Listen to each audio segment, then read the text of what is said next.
Alors, aujourd'hui, nous allons parler de la vision de la mission chrétienne Bethesda. Depuis un moment, nous parlons de la vision, nous avons expliqué beaucoup de choses. Mais aujourd'hui, nous allons entrer dans la vision proprement dite de Bethesda. Nous allons lire la parole de Dieu dans Matthieu chapitre 28, versets 19 à 20. Nous allons lire à la fois deux portions des Écritures. Matthieu chapitre 28, versets 19 à 20. Après, nous lirons également 1 Corinthiens chapitre 9, verset 16. La sœur Émédine va prendre le micro pour nous faire la lecture. Je lis pour la gloire de Dieu. Allez, faites de toutes les nations des disciples, les baptisant au nom du Père, du Fils et du Saint-Esprit. Et enseignez-leur à observer tout ce que je vous ai prescrit. Et voici, je suis avec vous tous les jours jusqu'à la fin du monde.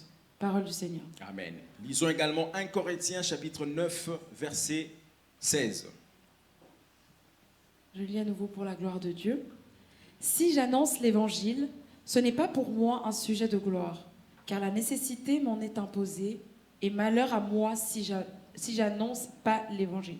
Si je n'annonce pas l'évangile. Malheur à moi si je n'annonce pas l'évangile. Nous allons parler de la vision, mais on a déjà parlé de ça en long et large. Mais aujourd'hui, nous allons entrer dans la vision proprement dite de Bethesda. Est-ce que nous connaissons la vision de Bethesda? Qui peut me dire la vision de Bethesda? Et on ne connaît pas?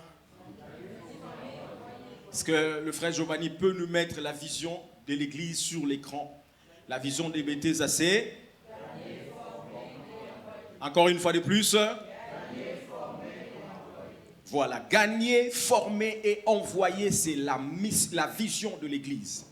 Nous avons dit que la vision est la base de toute chose. La vision est le fondement de toute chose. Ça, c'est la vision de Bethesda. Donc, quand tu viens à l'église, il faut savoir que notre vision, c'est gagner, former et envoyer. Et c'est quand tu entres dans la vision que tu vois la provision sur toi. Parce que quand Dieu appelle un homme, il lui donne une vision. Et la vision est accompagnée d'une provision.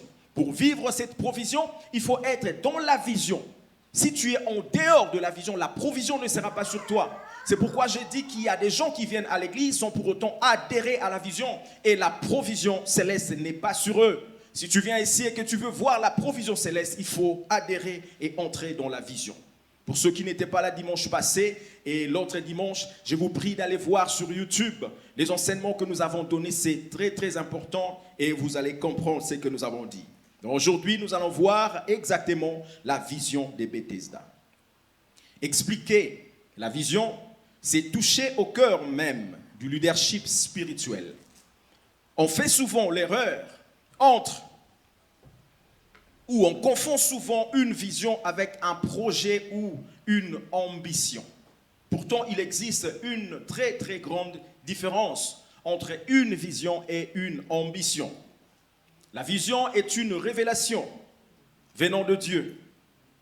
Le mot hébreu pour vision est chazon. Chazon en hébreu et en français, c'est la vision. Ça signifie voir ce qui est invisible aux yeux naturels. Chazon signifie voir ce qui est invisible aux yeux naturels. Quand quelqu'un arrive à entrer dans le sphère spirituelle pour voir ce qui est de l'invisible, c'est ce qu'on appelle chazon. C'est ça, la vision.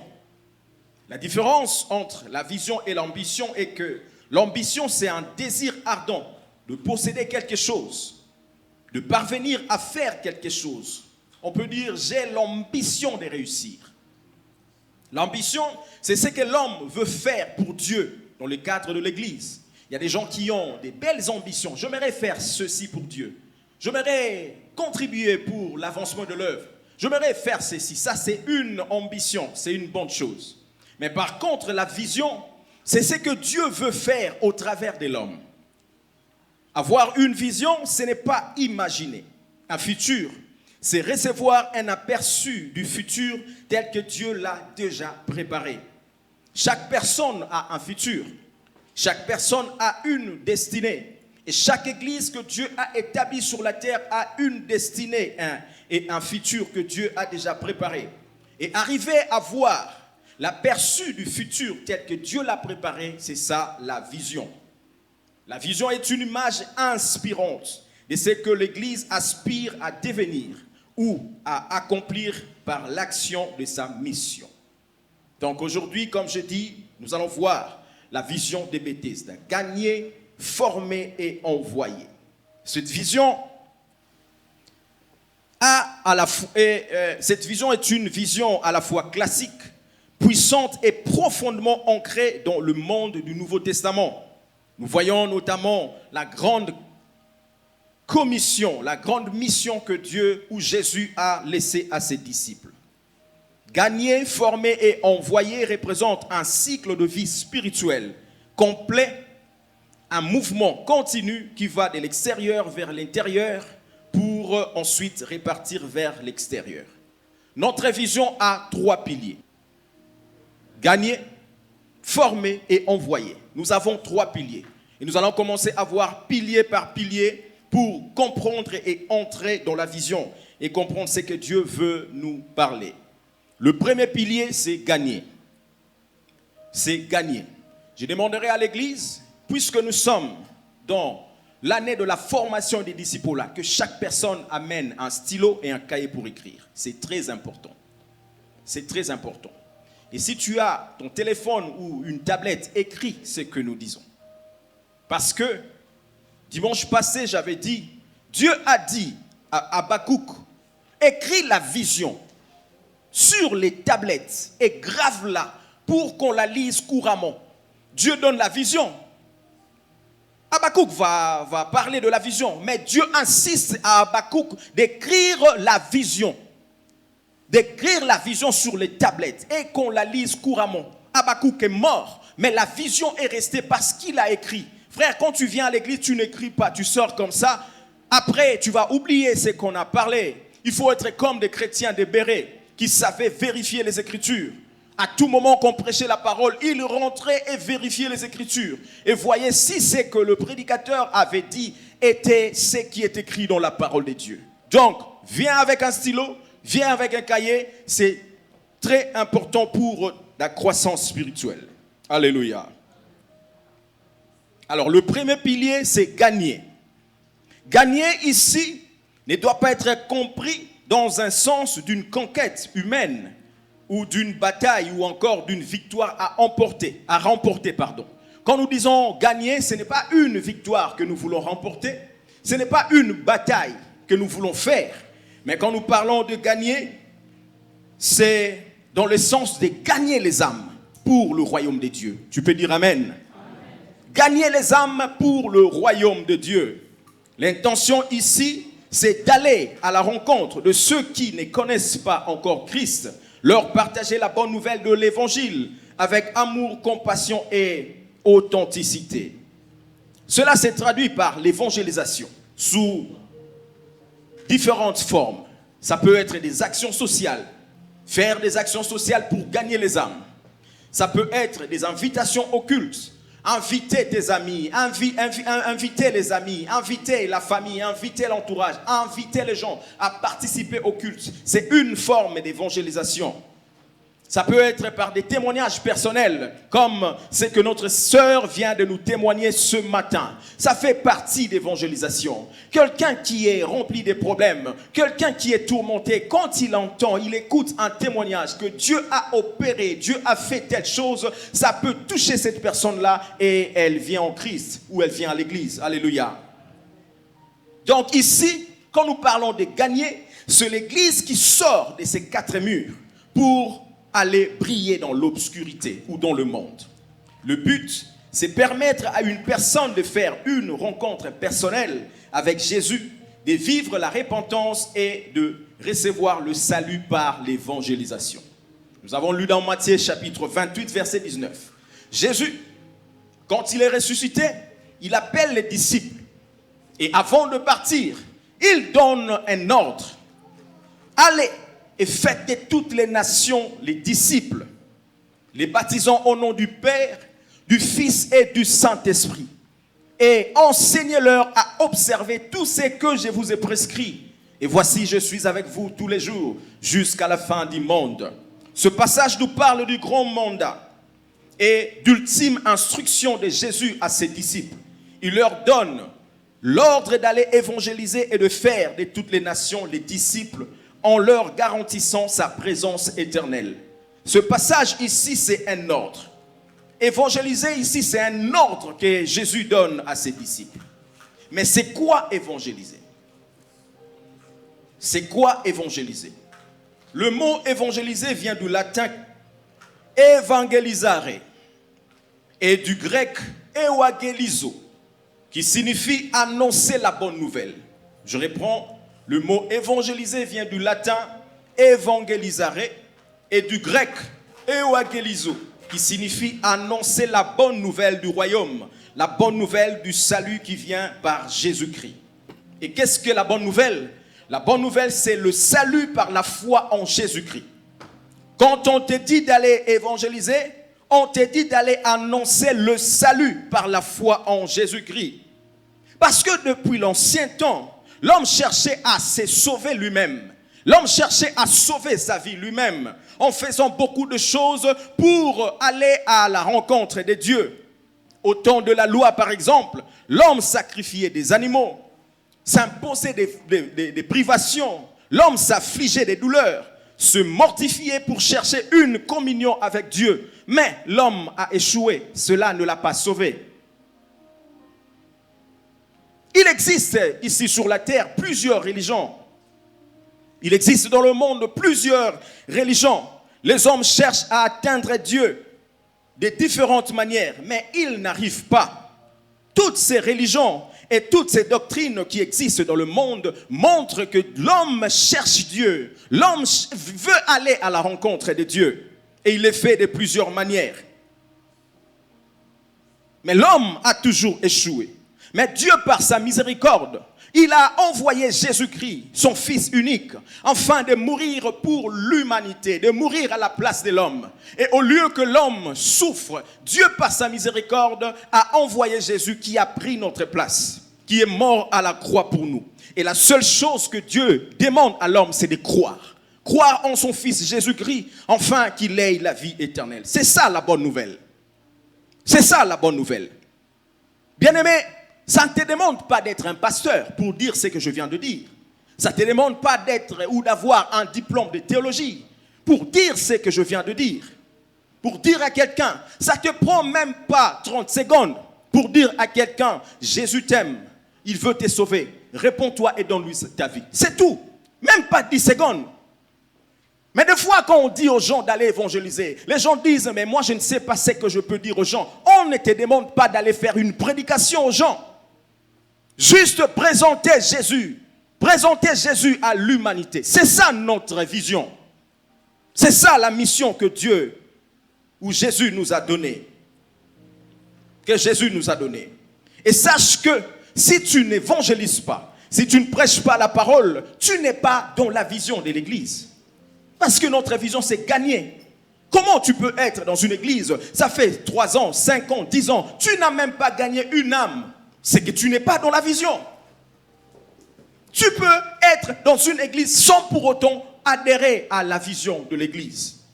Sans pour autant adhérer à la vision de l'église. Si tu n'évangélises pas, si tu ne gagnes pas d'âme, sache que tu ne respectes pas l'ordre suprême que Jésus a donné d'aller par tous les mondes et faire de toutes les nations les disciples de Jésus. L'évangélisation n'est pas l'affaire d'un département. Parce que les gens pensent, quand on est dans une église, mais le département d'évangélisation, là, il n'évangélise pas. Hein. Pourquoi il n'évangélise pas? Non! Dans l'ancien temps, d'ailleurs, dans l'église primitive, il n'y avait même pas toutes ces organisations. Il n'y avait pas différents départements. Non! Tout le monde était à la chorale. Quand on chantait, tout le monde chantait. Quand on évangélisait, c'est tout le monde qui évangélisait. C'est maintenant que l'homme, avec le modernisme, a essayé de mettre un peu l'ordre dans l'église pour répartir le département. Mais dans l'église primitive, ce n'était pas comme ça. Donc, prêcher la parole, ce n'est pas l'apanage d'un département à l'église. Ce n'est pas pour le département d'évangélisation. C'est un ordre que Jésus nous a donné. Tout le monde, nous devons prêcher la parole. Tout le monde, nous devons évangéliser. Il y a aussi des gens, quand ils vont évangéliser, ils donnent des conseils aux païens. Évangéliser, ce n'est pas donner des conseils aux païens. Il y a des gens, quand ils prêchent la parole, ils vont condamner le païen. Laisser, abandonner le péché, abandonner les boîtes de nuit, abandonner l'impudicité, arrêter de fumer. Mais c'est comme si tu disais à un poisson de quitter l'eau et de l'amener en dehors de l'eau, il va mourir. L'homme a la nature adamique en lui. La nature adamique, c'est la nature pécheresse. Tu ne peux pas commencer à donner des conseils aux païens après leur dire d'abandonner le péché. Non, non, ils ne vont pas abandonner. Il faut commencer par donner le remède. Et le remède, c'est Jésus-Christ. Présentez Jésus aux païens. Présentez Jésus à votre famille. Présentez Jésus à votre entourage. Et quand le remède va entrer, il va lui-même abandonner le péché. Il va lui-même abandonner le mal. Parce que Jésus, c'est lui le remède pour le péché de l'humanité. Il y a des gens qui vont, quelqu'un a des problèmes, mais qui ne connaît pas Christ. Non, non, il va lui dire, va prier, on va prier. Prie, entre, jeûne, prie, cherche Dieu. Mais Dieu n'exorce pas les pécheurs. Avant de faire cela, commence à présenter d'abord Jésus. Quand Jésus va entrer dans son cœur, il va ensuite prier et il va ensuite recevoir la solution. Il va ensuite recevoir la solution. Évangéliser, ce n'est pas changer les gens. Il y a des gens qui disent, moi je vais changer cet homme-là. Je vais changer cette fille-là. Toi tu ne vas changer personne. L'homme ne peut pas changer un homme. C'est Dieu qui change le cœur de l'homme. Si tu penses que tu peux changer quelqu'un, tu te trompes. Tu ne peux pas changer une personne. C'est Dieu qui le fait. C'est pourquoi je vois des frères qui vont entrer en mariage avec une fille qui ne connaît pas Christ. Tellement l'amour coule dans son cœur. Non, non, non, moi je vais les changer. Je vais la changer. Il viendra à l'église. Elle viendra à l'église, pardon, cette sœur. Elle va devenir une sœur en Christ. Je vais la changer. La même chose pour une sœur qui prie, mais qui va voir qui va rencontrer quelqu'un qui ne connaît pas Christ. Et elle dit que je vais les changer. Non, toi tu ne peux pas changer quelqu'un. C'est Jésus qui change. Pour que l'homme change, commence à lui présenter Christ. Pour que l'homme change, commence à lui présenter l'évangile de Jésus. C'est Jésus qui sauve et c'est Jésus qui change. Beaucoup de gens ont honte d'annoncer l'évangile. Moi, prêcher la parole, non, non, non, non, non. Qu'on me voit là-bas en train de parler. Non, non, non, non, non. Paul dit dans 1 Corinthiens chapitre 9, verset 16. Si j'annonce l'évangile, ce n'est pas pour moi un sujet de gloire, car la nécessité m'en est imposée. Et malheur à moi si je n'annonce pas l'évangile. Paul dit malheur à moi si je n'annonce pas l'évangile. Frère, malheur à toi si tu viens à l'église et tu n'annonces pas l'évangile. Malheur à toi si tu viens à l'église, mais tout ton entourage sont de païens et ne connaissent pas Christ. Malheur à toi si tu viens à l'église seul, mais ta famille ne connaît pas Christ. Malheur à moi si je n'annonce pas l'évangile. Pourquoi nous ne prêchons pas Christ alors que le monde est en train de périr? Les gens sont en train de mourir et ils vont aller en enfer. Alors que nous avons la solution, Jésus-Christ. Mais nous laissons les gens aller en enfer. Nous laissons les gens mourir. Beaucoup de gens sont ici, leur entourage ne savent même pas qu'ils prient, qu'ils sont des frères et des sœurs. Parce qu'à l'église, tu as une image, mais à l'extérieur, tu as une autre image. Tu ne donnes pas l'image d'un enfant de Dieu. Notre vision, c'est gagner. Sache que si tu ne prêches pas, tu ne respectes pas l'ordre suprême de Jésus. Mais aussi, tu n'es pas dans la vision. Parce que la vision de l'église, c'est gagner les âmes. Nous devons annoncer la bonne nouvelle de Jésus aux païens. Les païens qui ne connaissent pas Christ. Nous devons prêcher Jésus sans avoir honte. Car plusieurs ont honte de Jésus. Jésus a dit, celui qui aura honte de moi devant les hommes, j'aurai honte de lui devant Dieu. Est-ce que tu veux que Dieu ait honte de toi? Romains chapitre 1 verset 16. Car je n'ai point honte de l'évangile. C'est une puissance de Dieu pour le salut de quiconque croit. Je n'ai point honte de l'évangile. Paul le dit, je n'ai point honte. Or, Paul, c'est quelqu'un qui n'aimait pas l'évangile de Jésus. C'est quelqu'un qui a arrêté les disciples, les apôtres et tous ceux qui priaient Jésus. Parce que Paul était scribe, Paul était pharisien, il était docteur de la loi, intelligent, il connaissait parfaitement la loi de Moïse. Il maîtrisait la loi mosaïque. Et quand la doctrine de Jésus est venue, mais Paul disait ça, c'est quelle doctrine? Il commençait à arrêter les chrétiens, les tuer même. C'est Paul qui a permis qu'on tue Étienne. Il a tué Étienne. Et ce jour-là, il voulait aller à Damas pour arrêter les chrétiens qui priaient là-bas. Et c'est en cours de route qu'il a rencontré le Seigneur.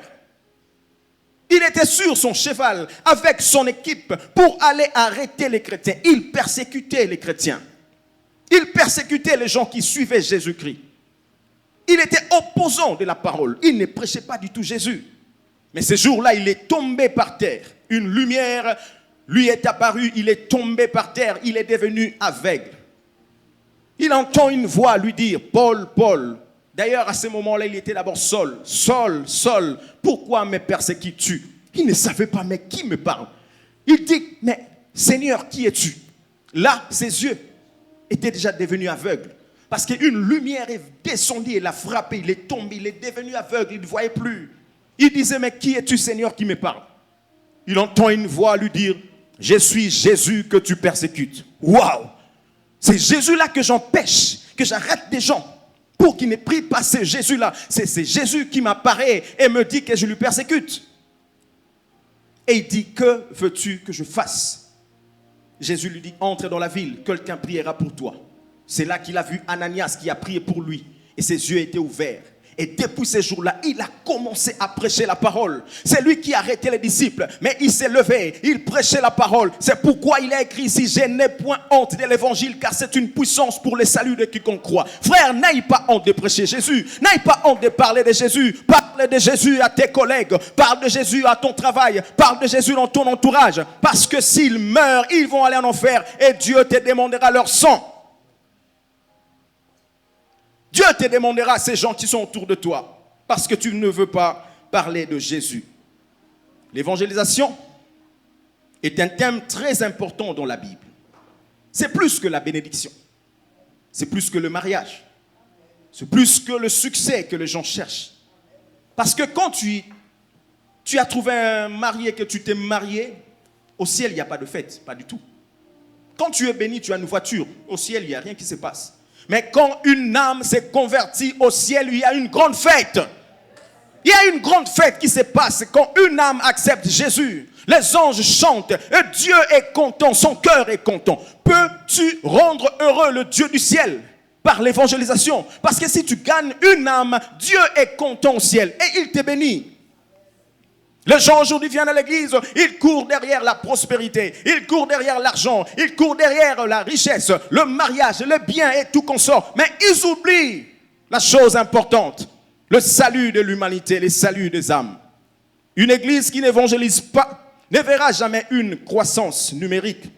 Une église qui n'évangélise pas ne grandira jamais et ne se multipliera jamais. Frère, on peut remplir ces lieux en quelques mois. Si seulement on se décide d'évangéliser, de prêcher Jésus, de prêcher la parole. Quand on enlève dans une église l'évangélisation, ce n'est plus une église. Tu n'es pas un bon chrétien si ta vie n'est pas tournée vers les âmes. Pas du tout. Si ta vie n'est pas tournée vers les âmes, tu n'es pas un bon chrétien. Tu n'es pas un bon chrétien. Actes des Apôtres, chapitre 2, versets 1 à 7. Et on va on va prendre le verset 12 à 14. Actes des Apôtres, chapitre 2, versets 1 à 7. Et après, on va prendre le verset 12 jusqu'à 14. Disons. Le jour de la Pentecôte, ils étaient tous ensemble dans le même lieu. Tout à coup, il vient du ciel un bruit comme celui d'un vent impétueux, et il remplit toute la maison où ils étaient assis. Des langues semblables à des langues de feu leur apparurent séparées les unes des autres et se posèrent sur chacun d'eux. Et ils furent tous remplis du Saint-Esprit et se mirent à parler en d'autres langues selon que l'Esprit leur donnait de s'exprimer. Or, il y avait en ces jours à Jérusalem des Juifs, hommes pieux de toutes les nations qui sont sous le ciel. Au bruit qui eut lieu, la multitude accourut et elle fut confondue parce que chacun les entendait parler dans sa propre langue. Ils étaient tous dans l'étonnement et la surprise, et ils se disaient les uns aux autres, « Voici, ces gens qui parlent, ne sont-ils pas tous galiléens ?» Ils étaient tous dans l'étonnement, et ne sachant que penser, ils se disaient les uns les autres, « Que veut dire ceci ?»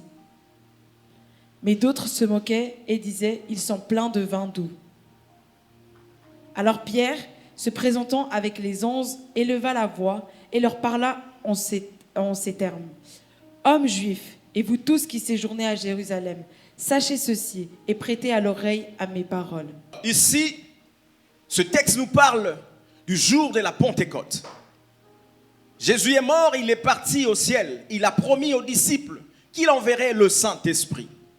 Il y avait au total 120 personnes dans la chambre haute en train d'attendre le Saint-Esprit. Ils avaient peur de sortir parce que comme leur maître est mort, ils avaient peur eux aussi qu'il soit arrêté et mis à mort. Donc ils étaient enfermés dans une chambre haute au nombre de 120 personnes en train de prier et d'attendre l'Esprit. Et la Bible dit tout à coup il vient du ciel un bruit comme celui d'un vent impétueux. Et il remplit toute la maison où ils étaient assis. Le Saint-Esprit est descendu. Ils étaient tous remplis de l'Esprit. Tout à coup, il vint du ciel un bruit. Frères, nous sommes pendant la période de la Pentecôte. Le dimanche prochain, ça sera la Pentecôte. Donc c'était exactement pendant cette période que les disciples étaient dans la chambre haute en train d'attendre le Saint-Esprit. Il y a eu un vent qui a soufflé. Il y a eu un vent qui est descendu. Frère, j'entends un mouvement de l'esprit. Un mouvement de l'esprit va se passer dans cette église. Il y a un vent qui va souffler. Il y a un vent qui va souffler. J'ai prié que le Seigneur ouvre les yeux des gens pour qu'ils voient le mouvement de l'esprit qui est en train de se passer. Il faut être sensible et être connecté pour entrer dans ce mouvement-là, le mouvement de l'esprit. Un vent a soufflé et a rempli toute la maison, toute la salle où ils étaient. Un vent a soufflé. Je prie que le vent de l'esprit souffle sur un homme. Je prie que le vent de l'esprit souffle dans ta famille. Je prie que le vent de l'esprit souffle dans cette église. Que le vent de l'esprit puisse souffler dans le nom de Jésus. La Bible dit, Dieu a montré Ézéchiel une vision. Il a transporté Ézéchiel et l'a mené dans une vallée d'ossements desséchés. Il a dit à Ézéchiel, est-ce que ces ossements peuvent-ils reprendre vie? Ézéchiel ne savait pas. Il dit, Seigneur, moi je ne sais pas, c'est toi qui sais. Mais Dieu a dit à Ézéchiel, prophétise. Il a prophétisé et tous ces ossements ont repris vie. Mais c'était encore inerte. Ça ne bougeait pas. C'était comme des morts. Ézéchiel a dit, mais ça ne bouge pas. Dieu a dit à Ézéchiel, prophétise et appelle le vent. Ézéchiel a prophétisé. Il a appelé le vent du nord, vent du sud, vent de l'est, vent de l'ouest. Le vent a soufflé et ses ossements ont repris vie. C'était une grande armée. Les hommes ont commencé à marcher. C'était une très grande armée. Je prie ce matin. Je lève ma main droite. Je souffle, je prophétise que le vent du nord, vent du sud, vent de l'est descend dans ta vie au nom de Jésus. Là où les choses ressemblaient à des ossements desséchés, reçois la vie au nom de Jésus. Là où ta santé était desséchée, reçois la vie. Là où ta famille était inerte et morte, reçois la vie au nom de Jésus. Que le vent souffle et que ça entre dans ta vie. Est-ce que tu le crois? Si tu le crois, dis très fort Amen. Non, je t'entends pas, dis encore Amen. Dis je reçois au nom de Jésus. Reçois le vent de l'esprit dans le nom puissant de Jésus. Alors le verset, la Bible dit, quand le vent a soufflé ce jour-là, le Saint-Esprit est descendu. Mais il y a eu un bruit qui s'est passé. Et au son de ce bruit, ça a attiré la foule. Les gens sont venus, mais il se passe quoi? Tout le monde qui était à Jérusalem, une grande partie des gens qui étaient à Jérusalem, se sont accourus à la chambre haute pour voir ce qui s'est passé. Parce qu'il y a eu un bruit. Et ils ont entendu les apôtres parler en langue. Mais ils parlaient leur langue maternelle. Donc s'il y avait des Anglais qui étaient là, ils écoutaient les apôtres prier Dieu, mais en anglais. Oh, God Lord Almighty, we thank you. Thank you for all you do for us. Thank you for the Holy Spirit. Et de l'autre côté, ils écoutaient les gens parler en portugais. Je ne sais pas qui peut parler en portugais ici. Papa Paulin, loué Dieu en portugais.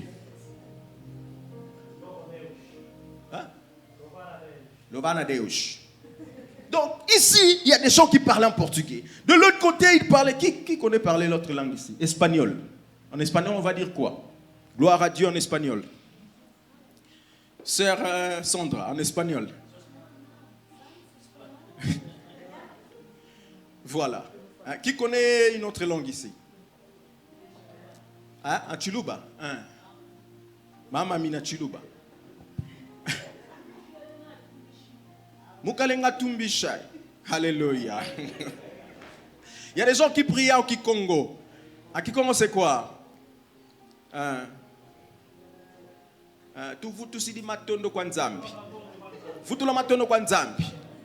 Donc, il y a tous les gens qui priaient dans les langues différentes.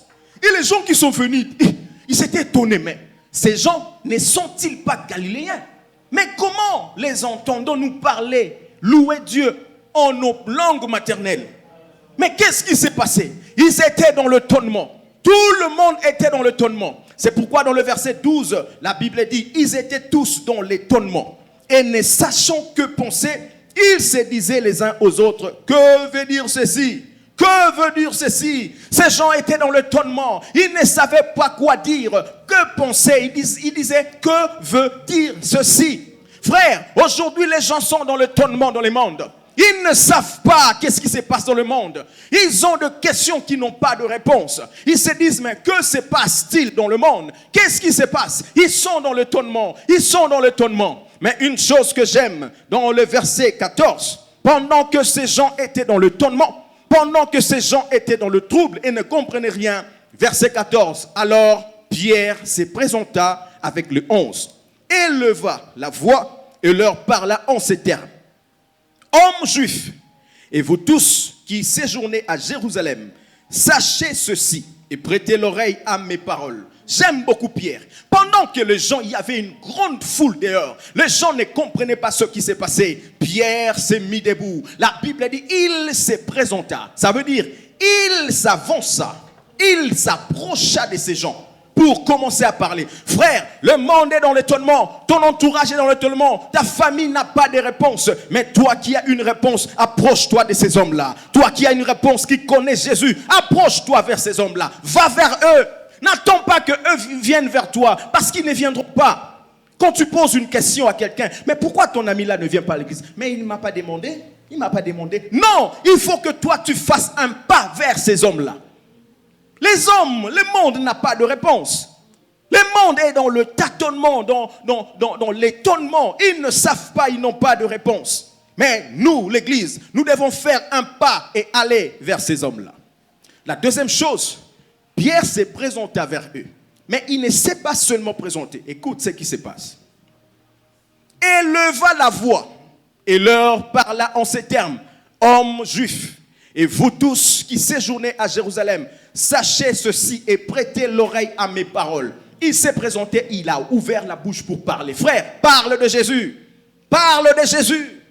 Donne la vérité aux gens parce qu'ils vont tomber dans le trou.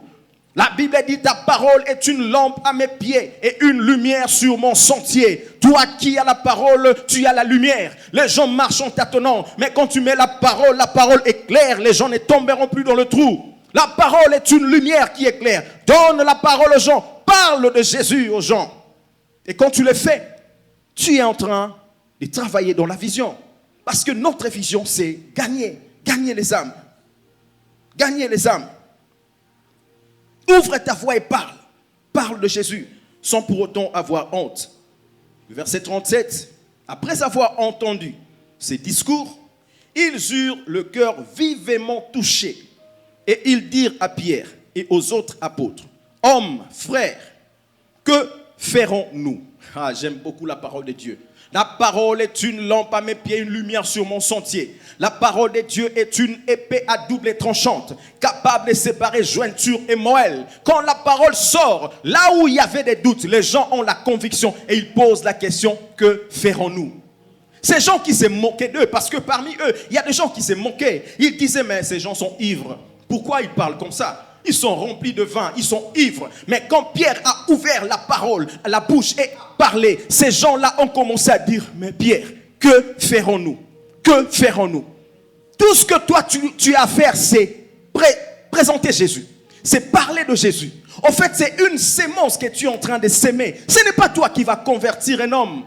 Ce n'est pas toi qui vas convertir le cœur des gens. Ce que Dieu veut, c'est une sémence. La parole est une sémence. Quand tu parles de Jésus, la parole entre comme une sémence. C'est Dieu qui va arroser et faire croître. Pierre a sémé la parole, mais c'est le Saint-Esprit qui a touché ces gens. Ils étaient touchés. Ils commençaient à dire, Pierre, que ferons-nous? Que ferons-nous? Et Pierre leur dit, répondez-vous et que chacun de vous soit baptisé au nom de Jésus-Christ pour le pardon de vos péchés et vous recevrez le don du Saint-Esprit. Car la promesse est pour vous, pour vos enfants et pour tous ceux qui, au loin, croiront en aussi grand nombre que le Seigneur notre Dieu les appellera. Alléluia. Frères, évangélisons. Prêchons la parole. Si tu es dans cette église, tu ne prêches pas, c'est que tu n'es pas dans la vision de l'église. Vous voyez, c'est pourquoi je dis, la vision c'est la base de tout, c'est le fondement de tout. Si une vision est floue, les gens tâtonnent. Si la vision est mal comprise, les gens tâtonnent. Et si les gens ne comprennent pas la vision, ils vont venir, ils rentrent. S'ils ne comprennent pas la vision. C'est pourquoi c'est important de commencer par là. Il faut que la vision de l'église entre en nous. Il faut que nous adhérons à la vision. Il faut que la vision devienne une partie de nous-mêmes. Une partie de nous-mêmes. Une partie de nous-mêmes. Et ça ne demande pas que tu sois pasteur pour dire à quelqu'un, Jésus t'aime. Il veut te sauver, donne-lui ta vie et réponds-toi. C'est tout. Même pas 10 secondes.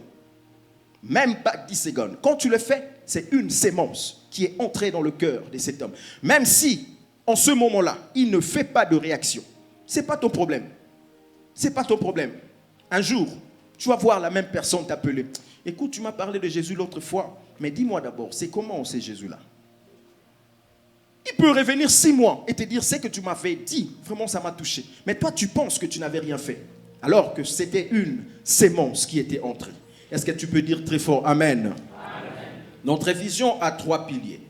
Gagner, former et envoyer. Si tu ne gagnes pas les âmes, c'est que tu n'as pas adhéré à la vision. Car on peut venir à l'église, participer au culte et ne pas être dans une vision, comme je dis. Nous avons parlé de gagner. Maintenant, allons voir le deuxième pilier. Pour aujourd'hui, je vais m'arrêter par là. Le deuxième pilier de notre vision, c'est quoi? Former. Le deuxième pilier de notre vision, c'est former. Gagner quelqu'un en Christ est une étape magnifique. Mais ce n'est que le début. Venir à l'église est une bonne chose, mais ça ne suffit pas. Un nouveau-né a besoin de soins pour grandir. Former, c'est transformer les convertis et les croyants à des disciples matures et solides. Frère, tu as accepté Jésus, c'est une bonne chose. Tu viens à l'église, c'est une bonne chose. Que je reprenne. Gagner quelqu'un à Christ est une étape magnifique. Mais ce n'est que le début. Venir à l'église est une bonne chose, mais ça ne suffit pas. Un nouveau-né a besoin de soins pour grandir. Former, c'est transformer les convertis et les croyants à des disciples matures et solides. Pour ceux qui écrivent, voilà, j'ai repris. Tu as accepté Christ, c'est une bonne chose. Tu viens à l'église, c'est une bonne chose, mais ce n'est pas suffisant. Ce n'est pas suffisant. C'est pourquoi je dis notre vision est tellement complète. Parce qu'on gagne les âmes, ils viennent à l'église, mais ça ne suffit pas. Maintenant, il faut commencer à former ces gens-là. Il faut commencer à former. Frère, quelqu'un qui ne suit pas les enseignements, qui ne suit pas la formation à l'église, c'est un membre ou un fidèle superficiel dans la foi. C'est pourquoi je vois beaucoup de gens, il était chrétien, après un moment, il devient témoin de Jéhovah. Parce que ces gens-là sont forts dans l'enseignement. Si tu rencontres un témoin de Jéhovah, tu rencontres quelqu'un d'une autre doctrine qui est assis dans la parole, s'il te parle et que toi, tu n'es pas profond, il met la confusion dans ta tête. Il peut te donner une mauvaise doctrine parce que toi, tu ne connais pas la parole. Parce que toi, tu ne connais pas la parole. Tu es tellement superficiel alors que tu viens à l'église. Les exhortations des dimanches ne te font pas grandir. C'est les enseignements qui font grandir une personne. C'est les enseignements. C'est pourquoi nous disons l'année de formation et de disciplats. C'est l'ordre de Jésus. Il a dit faites de toutes les nations des disciples. Quelqu'un est disciple quand il s'assoit au pied du maître pour apprendre. Le disciple-là, c'est le mentorat. Le disciple-là, c'est la formation. Pourquoi tu ne veux pas être formé à l'église? Nous avons mis ici EBB. Combien de personnes sont inscrites? Alors que nous avons commencé à parler depuis longtemps. Inscrivez-vous, suivez les enseignements. Pourquoi vous ne suivez pas les enseignements? Si vous ne suivez pas, c'est que vous n'êtes pas dans la vision. Tu peux venir à l'église sans être dans la vision parce que la vision n'est pas en toi. Tu n'as pas imprégné la vision. Elle n'est pas en toi. La formation. Ici, l'intention est d'enraciner la personne dans la foi. Lui donner des fondements bibliques et pratiques pour sa vie quotidienne. Et l'aider à développer le caractère de Christ. Tu ne peux développer le caractère de Christ que si tu es formé. C'est pourquoi, pour la première fois, on a appelé les chrétiens de chrétiens, on a appelé les apôtres les chrétiens. Pour la première fois, c'était à Antioche, dans la ville d'Antioche. Jésus est mort, il est parti. Le Saint-Esprit est descendu, les apôtres ont commencé à prêcher la parole et à opérer des miracles. Ils sont arrivés dans une ville qu'on appelle Antioche. Et arrivés sur place, les gens ont commencé à observer les disciples. Ils observaient comment ils parlaient, comment ils marchaient, comment ils s'habillaient, comment ils se comportaient. Ils ont dit, mais ces gens sont comme Christ. Ils sont comme Christ. C'est là où est venu le mot chrétien. Chrétien signifie comme Christ. Pourquoi? Parce qu'ils faisaient tout comme Christ. Et pourquoi ils faisaient comme ça? Parce qu'ils étaient assis pendant 3 ans sous les pieds du Maître Jésus pour apprendre. Ils ont commencé à parler comme Christ, à penser comme Christ, à faire des choses comme Christ. Quand tu es assis dans les enseignements, tu vas commencer à développer les caractères de Christ. Les enseignements, c'est important. Former, c'est ça notre deuxième pilier. Dans la formation, l'action se passe par l'enseignement de la Bible. Se passe aussi dans la prière, l'intégration dans de petits groupes des maisons, des cellules de prière. Ce qui fait croître aussi, ce qui forme les gens aussi, c'est des groupes de prière, de petits groupes, des cellules des maisons. Tous les gens qui sont à Fribourg, pourquoi vous ne vous réunissez pas? C'est ce qui fait grandir les gens, c'est l'unité, la communion. Quand vous partagez la parole, ça fait croître. L'église primitive a grandi parce qu'il y avait des églises de maisons. Et d'ailleurs, à cette époque-là, on arrêtait les apôtres. Donc, ils se cachaient, ils faisaient des cellules des maisons. C'est ce qui a fait grandir l'église. Et nous, aujourd'hui, nous avons l'évangile. Les gens de Lausanne, les gens de VV, réunissez-vous, faites des cellules des maisons. Priez ensemble, écoutez la parole, ça fait grandir. Le but est de rendre le chrétien autonome spirituellement, fort face aux épreuves et conscient de son identité en Christ. C'est aussi le moment où la personne découvre ses dons spirituels et ses talents uniques. En résumé, la formation, c'est le passage de la dépendance spirituelle à la maturité spirituelle. On ne cherche pas à faire des membres de l'Église passifs, mais des disciples actifs. Deviens un disciple actif. Sois formé, viens à l'Église, adhère à la vision et suis ce que le leader te dit. Tu verras la provision céleste sur toi et le ciel sera ouvert. Que le Seigneur vous bénisse. Acclamons le Seigneur. Est-ce que nous pouvons nous lever? Nous pouvons nous lever là où nous sommes.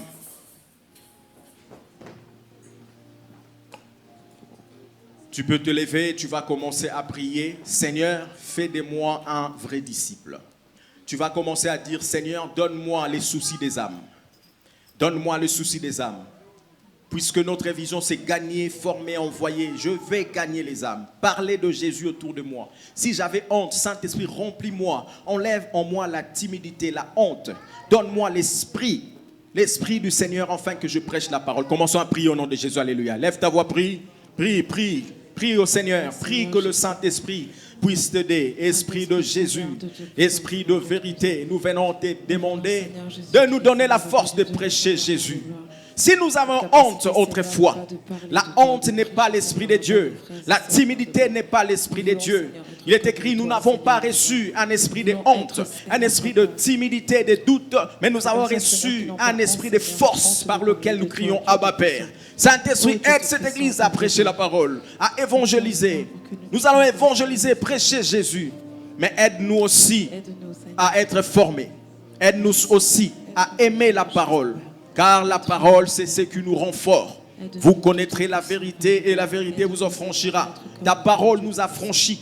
Quand nous avons la connaissance, nous connaissons la vérité, elle nous affranchit. Merci parce que tu es Dieu. Élève tes mains, je vais prier. Père, nous te rendons gloire. Merci pour cette parole que tu nous as envoyée ce matin. Nous voulons être des vrais disciples. Nous voulons obéir à l'ordre que tu nous as donné, d'aller et de faire de toutes les nations des disciples. Aide-nous, Seigneur. Là où nous avions honte autrefois, nous prions, Seigneur, que la honte nous quitte au nom de Jésus. La timidité quitte au nom de Jésus. Nous n'avons pas reçu un esprit de timidité, de doute et de peur, mais nous avons reçu un esprit de force par lequel nous crions Abba Père. Saint-Esprit, aide-nous à le faire. Aussi, donne-nous le cœur qui aime la parole. Nous voulons être formés, être des vrais disciples. Être formés, suivre la formation, afin de grandir et à notre tour faire la mission que tu nous as donnée. Nous scellons cette parole par le sang et par le Saint-Esprit. Au nom de Jésus, nous avons prié. Amen. Amen. Tu peux acclamer, que le Seigneur vous bénisse.